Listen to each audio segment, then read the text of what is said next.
নির্বাচনের জন্য গোটা দেশের মানুষ অপেক্ষা করছে বলে মন্তব্য করেছেন বিএনপি মহাসচিব। ঠাকুরগাঁওয়ে সাংবাদিকদের তিনি এসব কথা বলেন।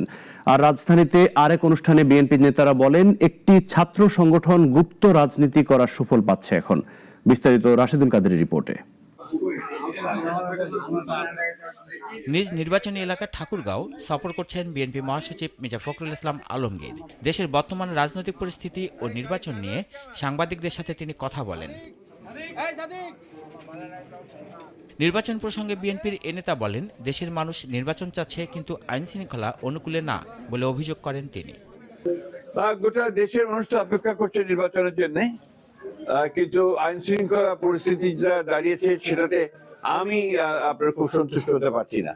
কারণ যে হারে রাজনৈতিক নেতৃবৃন্দকে খুন করা হচ্ছে, বিশেষ করে আমাদের দলের অনেক কয়েকজন নেতাকে হত্যা করা হয়েছে, খুন করা হয়েছে, আমরা এটা তীব্র নিন্দা জানিয়েছি, ক্ষোভ জানিয়েছি, কিন্তু সরকারের তরফ থেকে সেই ধরনের যে একটা ইফেক্টিভ ব্যবস্থা সেটা কিন্তু গ্রহণ করা হয়নি।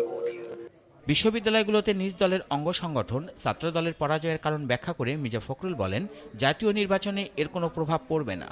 যে বিশ্ববিদ্যালয়ের নির্বাচন, এটা আপনার জাতীয় নির্বাচনে কখনোই কোনোদিনই আপনার কোনো প্রভাব ফেলেনি।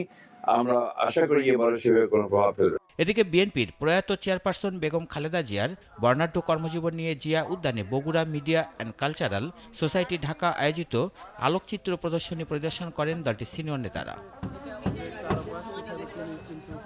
পরে কথা বলেন সাংবাদিকদের সাথে, জানান দেশের পরিস্থিতি স্বাভাবিক হলে ছাত্ররা নিজেদের সিদ্ধান্ত বিচার বিশ্লেষণ করতে পারবে।